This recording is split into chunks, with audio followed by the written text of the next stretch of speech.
Welcome to The Voiceover with your host, Dee Foster III, where we discuss relevant topics that affect the culture with bold, independent commentary. Get ready to be inspired, enlightened, and encouraged. Welcome to the Voiceover Now podcast. Welcome back. Listen, I'm Dee Foster III, CEO of Wake Up Global Networks, and I want to encourage you right now to share, to let somebody know that we are here. No. Not to confirm your beliefs, but to stretch you beyond the bounds of what you already think and what you already believe. Listen, at the beginning, I want to say thank you for your liking, your sharing, your following, and just being a part of this network, the Voiceover Now podcast, right here on WPBMediaNetworks.com. Shout out to the owner, CEO, April J. Thank you so much for allowing us to host this show on your very, very fine platform.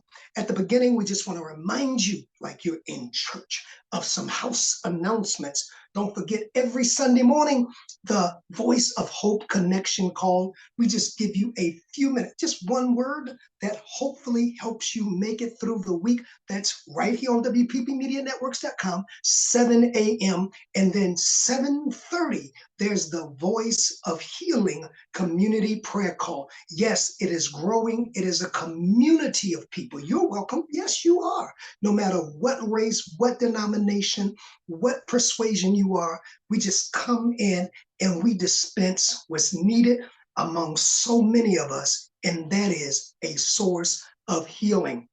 So you are invited, and that information is at the bottom of the screen. Listen, I want to say, if you're listening live, you're on your way home, you're on the treadmill, we got some energy here for you, as this is part 2 of the current and future state of the church. I know some of y'all left, I know, but I'm going to kind of heal you. I'm going to kind of bind up the brokenhearted today with some major solutions. But before we get into that today, I just want to say that we want to help you honor your shero for Mother's Day. You know, in a couple of weeks, we'll celebrate, I think, one of the greatest days that we can celebrate, and that is of mothers or mother figures that have been influential in our life. Well, for the third year, or is it fourth year? I don't know which one it is, but one of them years, Wake Up Global Networks has always wanted to be a part of helping you honor your shero by giving them on your behalf a very special gift.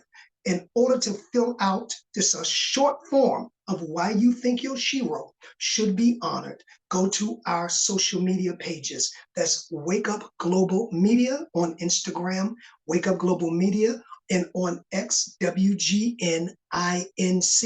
And on Facebook, Wake Up Global Networks, and just say why they should. It shouldn't be difficult.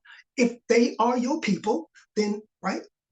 If they're your people, then you should be able to say in a few words why you think they are so special. Now, that can be a rough task because there's more than one, but pick one. Just pick one, and you could be drawn. Your name could be drawn by Wake Up Global Network staff to get this great surprise that we have for you.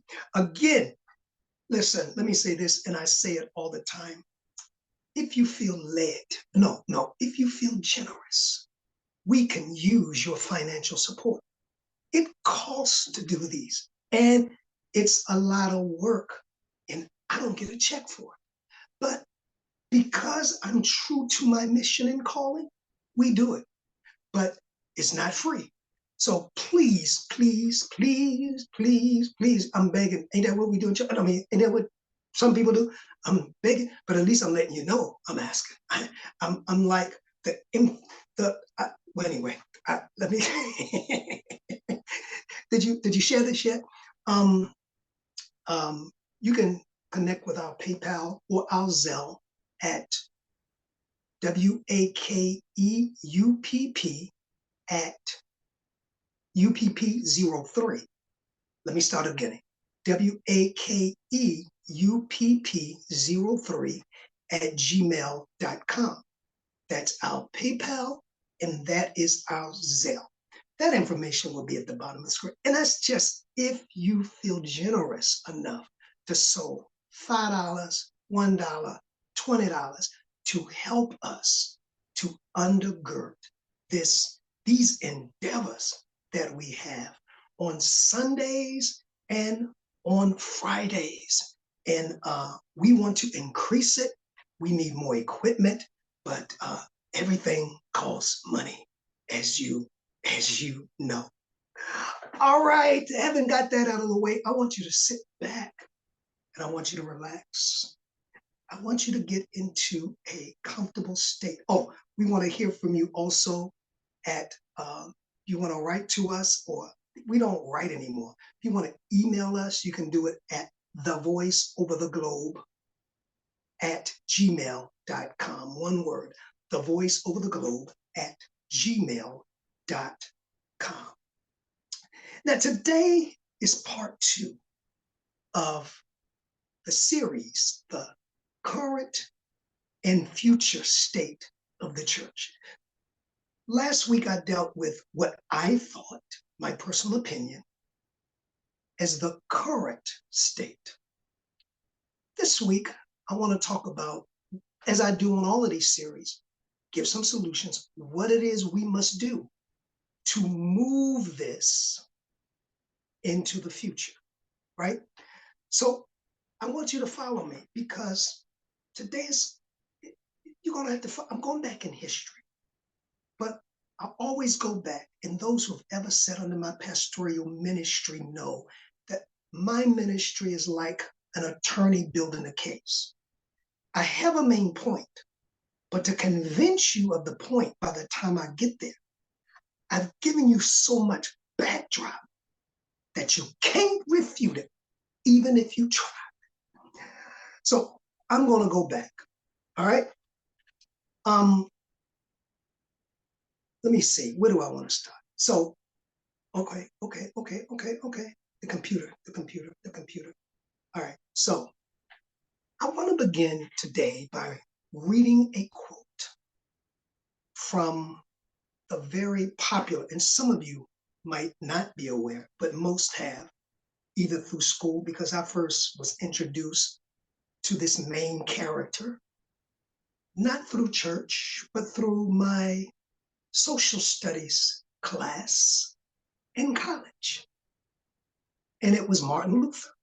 No, not Martin Luther King. Every time we hear Martin Luther, we want to make it King, not Martin Luther King. We talked about him in January. If you like being inspired, educated, and entertained, because you're going to get some entertainment, you're at the right place. If you're boring, real serious, and real religious, there's probably another YouTube channel for you. But anyway, share this for the above, not the below. As we bring finality to this discussion, and next week is going to be a very exciting, I have someone in the music and entertainment industry who was offered a contract through Warner, but they didn't accept it. And we're going to talk about really what goes on. And I think that's relevant, even in light of what's going on with the P. Diddy issue and all of the entertainers and Cuban Jr., Gooding Jr., and all that. But that's next week. That's next week, right? That's next week.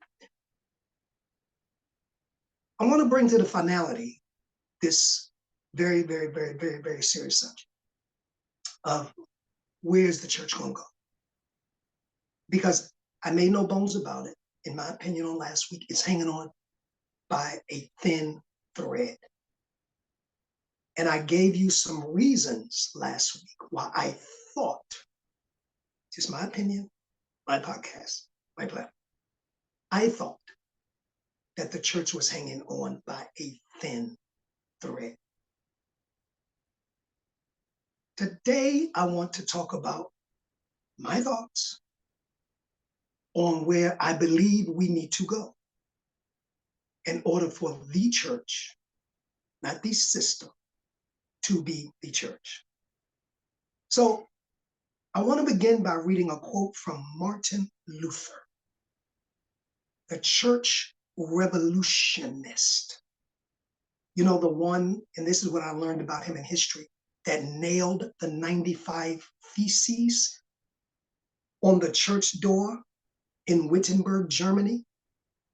Just so you, if you don't know, a theologian, Martin Luther was a professor, he was a pastor.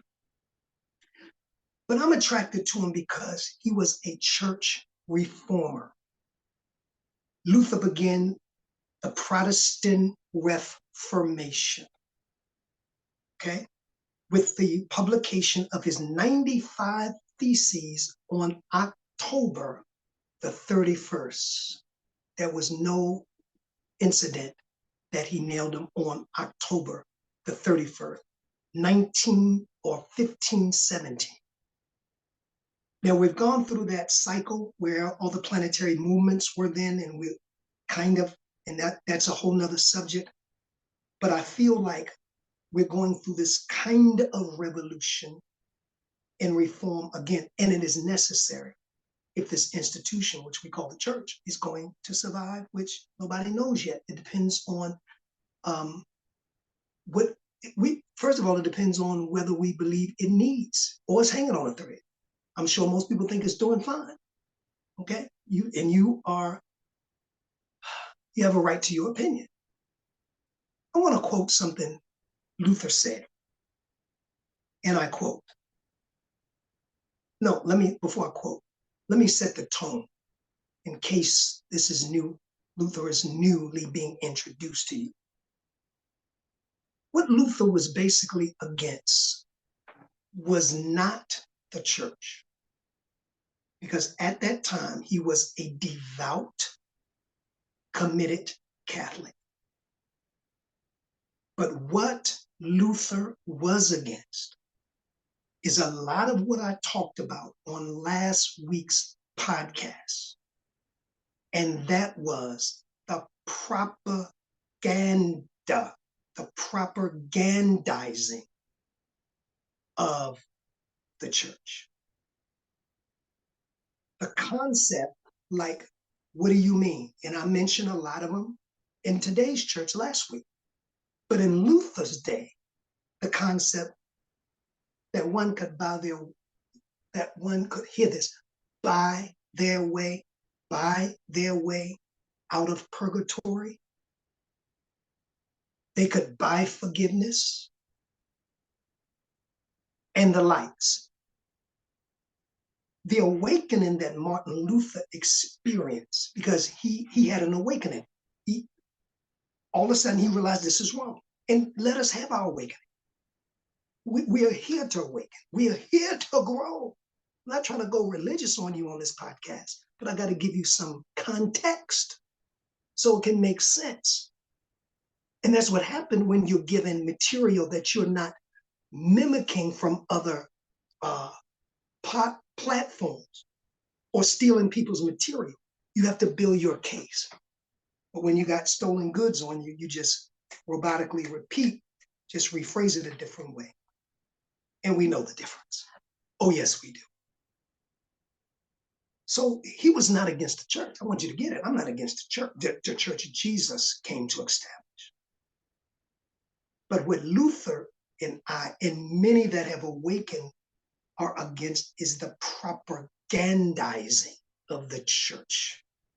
And I talked about that last week, and I'm not going to go back into that because that's not the point this week. So he awakened and he experienced and moved in a time of history called the Great Reformation. I think that's what the church needs, and I'm going to talk about what it looks like. If we're going to, we need a great, not a revival, not a conference done over. We know what that is. I'm going to try to be good this week. I'm going to try. I ain't making no promises. I'm good every week. I'm going to just try to take some of the sting out of it. How's that? Because most people, in the words of a few good men, they can't handle the truth.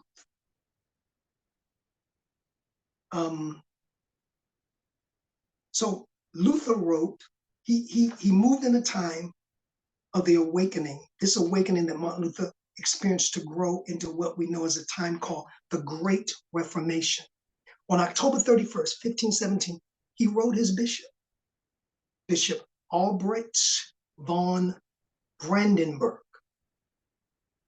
And he wrote it protesting against the sales, listen to this, because history repeats itself, of indulgences. It wasn't against the church, it was how the church was presenting it herself.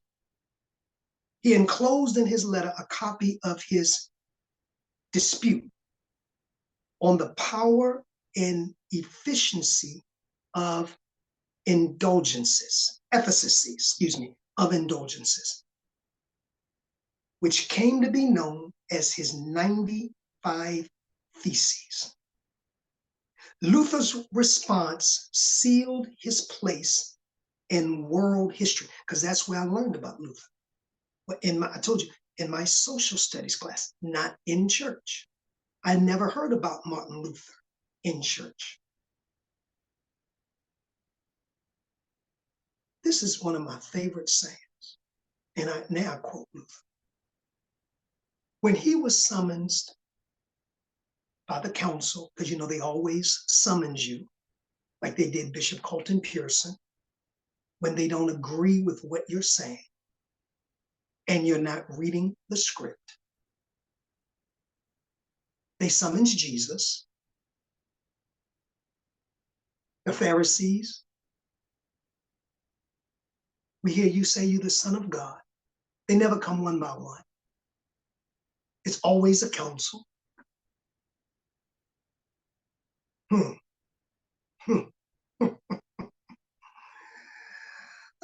Share this. Yes, send it to your favorite council.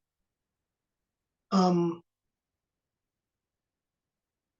they said, what is your response to this extreme act that you have done by nailing these 95 Theses that you don't agree with how we doing things? Or, you don't agree with how we doing things around here?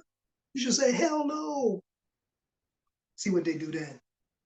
Because most people say, it's not that I don't agree with it. No, he nailed his to the door. We're going to make sure you see him when you walk in the door. He ain't going to have private meetings to talk about it. He going to nail them in. He going to nail them on the door. But I love his response. And here's where I take off this podcast. My conscience is captive to the word of God. I'm doing this out of conscience. I'm not doing this to be different. I'm not doing this to be seen. I'm not doing this to be popular. I'm not doing it to go down in history. He did not do it to go down in history. He did not do it to be famous. He says, my conscience is captive to the word of God. And to go against conscience, I understand what y'all counsel is saying, but to go against conscience is neither right nor safe. I love it. I can do no, he says, I therefore can't go against my conscience. I know what your scripts say. I know what your counsel say. I can't go against my conscience. I can't go against my awakening. I can't go against my awareness. I'm sorry that I woke up. I'm sorry that I started to think for myself. I'm sorry that I stopped believing the script. I'm sorry that I Googled your sermons and found out that half of the information wasn't even right. And I'm going to get to that in a minute. I apologize, but I don't. He says, I therefore cannot, and I will not recant. Oh, I love it. Give us some Martin Luthers. Here I stand. I can do no other. End quote. Ooh, wee. My man, I join his church tomorrow. That's what I'm talking about. It ain't, well, I didn't mean to offend. No, my conscience.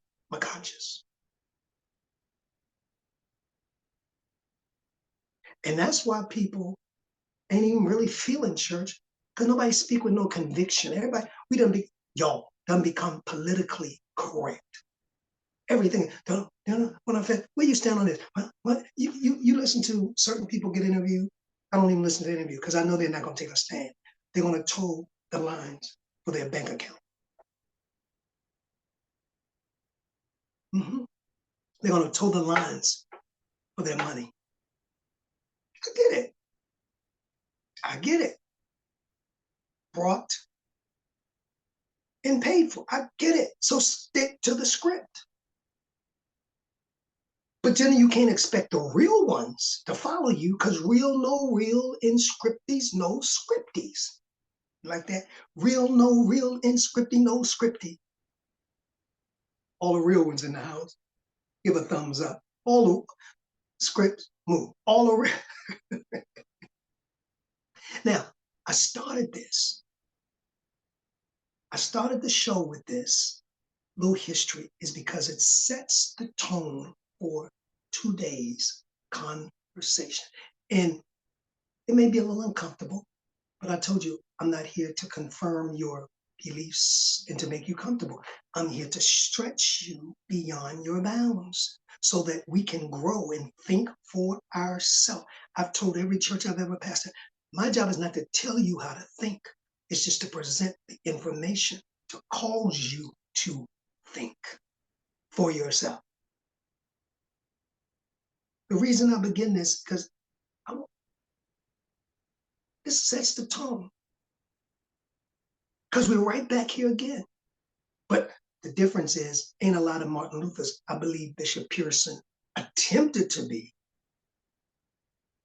But I don't think you can still be like entrenched, and I'll get to that, in the system. He was still kind of in the system a little bit, but yeah, that's just my opinion. And I have a right to my opinion, and I stand on my opinion. I mean, the day is over where they up there and you here. I don't care who you are. Ain't no big I's and little U's. We all God's children. We all God's. We are all one. We all right there with God, regardless of the title or not having a title. That stuff is going to be over too. Share this. Last week I left off giving you my opinion in describing what I thought the current church, how the church was in decline. I gave you my opinion on how I thought the church was doing anything and everything, like getting your hair cut. Yeah, I ain't pouring syrup over the Bible, all that kind of stuff to survive, doing everything to survive. That's the survival. I don't give a survivor. How I thought the church was becoming irrelevant. And I'll talk a little bit about that today too, because that's one of the reasons that I think it's all hanging on by a thread. And as I said last week, as always with these topics, I want to give solutions at the end of the day, or give what I feel will be solutions. That's why I begin with the story of Martin Luther, not King, because I think that time mirrors this time, just in a little different way, because times are different. I believe the church, like Luther thought, must experience reform. Hear this. And I think it can experience reform, but there's a qualification to it. And when you got gatekeepers and you got councils, it's going to be difficult to get these next group of people to the forefront to bring reform that I'm about to mention. I think it can be reformed, but by those who are outside the system that have nothing to protect. I don't believe a reformist can be a person who has everything to protect. I don't. I think the reformist has to be somebody who has nothing to lose. That's just my opinion. And I see all of these inside reformers, or no, they're not reformers, performers, attempting, and they use what this is a reformation. There ain't no reformation. There ain't no, these stuff we call stuff just to be different. Reformation church. You're doing the same thing the Pentecostals are doing. How's that a Reformation church? We don't even know what Reformation is. And not slamming on if your church is named Reformation. I'm just giving you an example. We call stuff. Now, no more church as usual. And we got that. And what you're saying is usual. Come on, people. Come on. Let's stop playing the games and get the church reformed if it's going to survive. My first thing is, I don't think you got something to lose. You're not going to go out on the limb that is necessary. See, Martin Luther was excommunicated for his belief, and he was not trying to reform the kingdom. He was trying to reform, in his mind, a corrupt system, and he lost. The council voted him out. That's where you get the Lutheran church. You should study that one day. You should go. That's a very interesting story. It's a very interesting story. Church reform can happen by those, number one, who don't have anything to protect. Right? But then the other piece is, I think the general theme of its reformation is, y'all, church got to tell the truth. I think the main reason why it is unsustainable the way it is, because it is embedded in theological, biblical, political, social lies. Yeah, I said it. Embedded. Now, I'm going to hit 3 points where I believe the church would see a revolution if we even begin to recover from these lies. The first one is, number one, real simple, start telling the truth about how God sees men and women really in God's eyes. We've been told a lie. I believe if you start telling, people will go and be attracted. But no, wait, before you say, oh, I do that. Do you? Okay. So you guys say, how do God see me? You. How do God see you? Who are you in God's eyes? Well, I'm going to let Jesus answer that. And this is why I know most people ain't going to tell this truth unless you outside the system and you ain't got nothing to protect. This is how I know. I bet you ain't gonna tell this truth.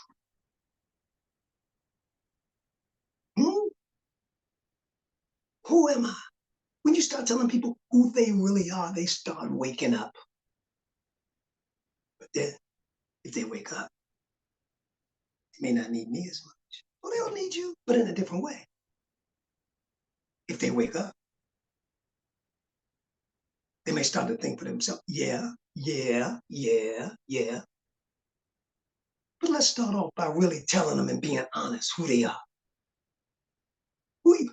So you shouting back, well, who you think they are, D. Foster 3? No. I'm not qualified to answer that without Jesus. Got to answer it first, and I'll just say what Jesus said. Remember the bracelet? What would Jesus do? What would Jesus say? St. John 20:34. Jesus answered them, has it not been written in your law? I said, you are God's. I bet you ain't gonna preach that. See, that's where reform starts. So I don't want to hear reform with the same old lies. It ain't reform. You just talking reform. They just talking reform. Wait a minute. You got yeah, you ain't never heard that. You wait. You been wait. What, wait a minute now. You know how they say, wait a minute now. You never heard you were God. Oh, but I bet you heard you were a wretch. I bet you heard you were undone. I bet you heard you were nobody trying to tell everybody. And you want to go to a place that casts those kind of spell of words over you every week? No, that's why they don't come. Now I'm trying to help you. I don't know it all. I just got my part. Oh, that's not enough for you? Tell them, let's get rid of the lies in church. It ain't the devil's trying to, it's the lies. Lies are unsustainable, especially as we come into this age of authenticity. We're moving into an age where every lie is being exposed.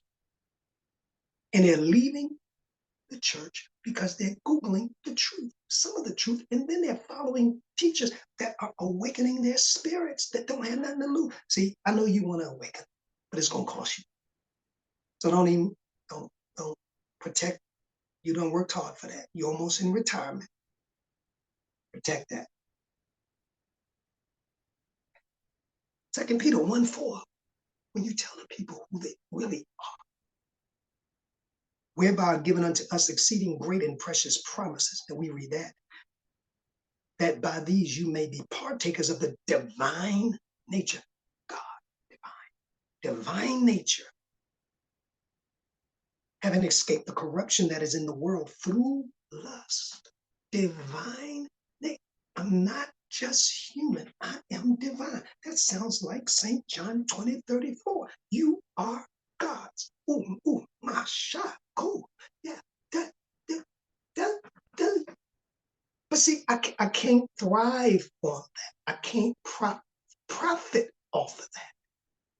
That's what Martin Luther said. I profit off of sin consciousness. No good. By your forgiveness. Give out of guilt. Serve because that's the least you can do as low as you are. And I can talk like this because I ain't trying to get no members because I ain't got nowhere to take it. See, a pastor talking like this, he would have ulterior motives. I can talk free. But I do have people I mentor and counsel.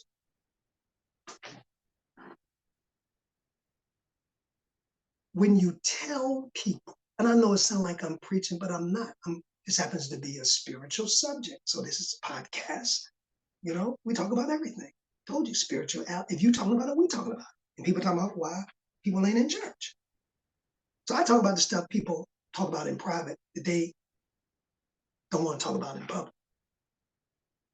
That's why I said, if you talking about it, we talking about it. We just gonna talk outwardly about it and bring the proof up in the booth, not just talking. When you tell people who they are, they won't act like who they ain't.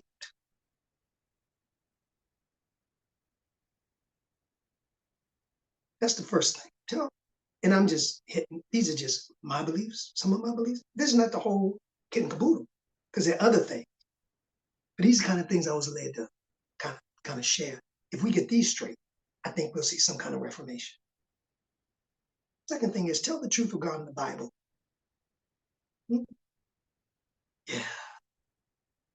Tell the truth about the Bible, its history, and what was omitted and why. You know, I have a spiritual class, and I share some of these in our spiritual class, not a church, spiritual class. And what I said was, and people were flabbergasted, it's proof. There were 300 renditions before the final text was submitted. And more texts remain out of the canon, the true text, like Thomas, like Enoch, like Mary. These are books, authentic. But Why were they left out? Especially Thomas, one of the most powerful books that could have been put in, because it's not a narrative. It's directly the words of Jesus. You say, well, how do you know? This is the inspired word of God. I like what Bishop Pearson said. It's the inspired word of what man thought God was saying. Some of it. So when Google becomes smarter than those in front of us, I remember one time I was in Ohio teaching, and I said a word that I had heard other people say. I say this often. And one of our young adults that I was always close to, our young people mentor, is like, Bishop, what does that word mean? We heard you say it, but we can't find it. And then I had to go back and realize it's not a real word. It's something that was birthed in theology that was passed down. That's what we are experiencing. Because the truth is being told now. People are waking up. We're going back into history, and we're finding out the stuff we were told ain't exactly the way it's been told, but we ain't changing it. And people are saying, I don't have time for the fables. I don't have time for the faith. Now, and I think a part of that is generational, because some people want to be comfortable. Some people already done turned this out, because I'm moving them out of their comfort zone. They've always believed it's 66 books in the Bible. No, 66 books in the canon that the Catholic Church permitted to be in the canon. And they were running out of time, and they said, we need to vote. What's going in? Because there was almost a war about to break out. All right. So let's don't put the books in that will empower them to know who they are. Put the books in that will deal with law and works for the most part. And that's what Martin Luther was saying. The just shall live by faith and not works. Tell the truth about the Bible, and people will want to hear you, but not if you have something to protect. I don't think you will be able to do it. Right? This is a truth challenge. Who is he to challenge me? I'm not challenging you. I'm just putting it out there. I'm just giving my thoughts. You give your thoughts on Sunday, right? And it ain't always right, and we don't always agree, but you give it. That's your right. Your pulpit is your platform. This podcast is my platform. And finally,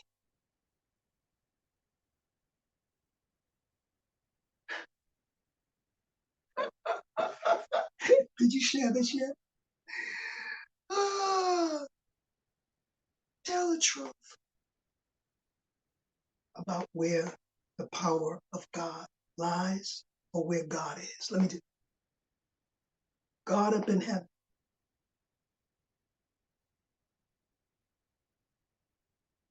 Really. I didn't get empowered until I realized that he was in me. That's why we started with John 20, verse 10, verse 34. You are God's. How can you be called God and nothing about you is divine? Christ in me. Wait a minute. That I know, but I believe he's up there. Well, that's your right. See, again, our belief in truth is two different things. And one thing I've learned in growing, truth doesn't have to be verified through the portal of others' ignorance.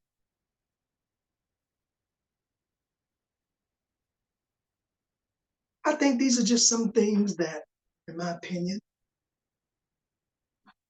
and I'm open to have conversation about this, will start us having a real reformation. I didn't even get into what a real see, just naming your church Reformation Church don't mean there's a real Reformation going on. I didn't even get into what a real Reformation is all about. When you see what Martin Luther set the pattern, Jesus set the pattern for a real, and I believe we are on the brink, I'm telling you, of real reformations, that reformers, God is raising up reformers who are awakened, who have nothing to protect, who are not paid and bought, paid for, not in between. Well, no, like Martin Luther said, I can't recant. I can't go against my conscience. Here I stand, and no other can do. And I prophesy to you on this Voice Over Now podcast that there will be a reformation. It won't necessarily be televised. It may be computerized, YouTubeized, your platformized, but there will be a reformation.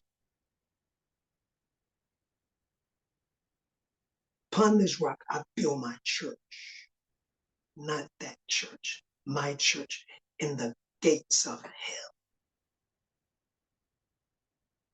Propaganda indulgences.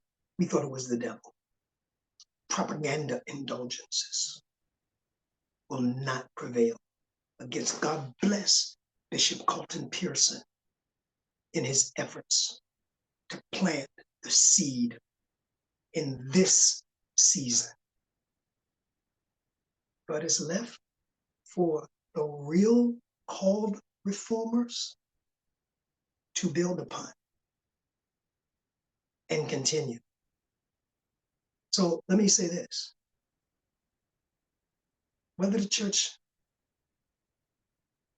survives ain't based on how many members somebody got, ain't based on how big the church is, ain't based on the choir, ain't based on the music. It's based on reform, in my opinion. And if not, then there will be a reformation outside of that system. But I can tell you, and I promise you, there will be. If no other system that I talk about survives, this one will. Jesus promised it. But it won't survive the way it is, in my opinion. That's why I said, upon this rock, I build my church. And in every century, in every generation, you have some people, not only one, you have people that God raises up with a Martin Luther spirit that are bold enough, free enough, and courageous enough to begin reformation and then to hand it down. That's where we at, y'all. That's my conclusion on the state and future of the church. Next week, we're going to talk the entertainment industry. This is what I love about the Wake Up, the Voice Over Now podcast. I love it, because if you're talking about it, if it's affecting culture, we're talking about it, and we're not talking around it. That's what you understand about this. We're not talking around it. We're not talking in circles. We're not talking in gray areas. Nope. We're talking about it, and we're giving commentary and opinion about it. And so don't forget to join, share this, tell somebody. Next week, it's going to be great. We want to hear from you. The voice over a globe at gmail.com. Don't forget, we still need your support to allow this platform to grow, to make sure that we undergird every effort to encourage you on Sundays. And we need to even take our voice of healing, the way we communicate, to another level, right? We need to computerize that. And we're going to do all of that. We just need your help. If you find this platform valuable, then please, our giving mechanisms, the way you can give is at the bottom of the screen. Wake Up Global Networks is a nonprofit, tax-deductible organization. Until the next The Voice Over Now podcast, this is your host, D. Foster 3, saying, make sure you come back. Peace. Thank you for being a part of The Voiceover. Please follow us on all of our social media platforms to stay connected to our upcoming shows and guests. Instagram at The Voiceover Radio. Twitter at DPropheticI. That's the letter D, prophetic, EYE. If this show has enriched you in any way, please share The Voiceover among your circle. Until next time, keep allowing your voice to be heard.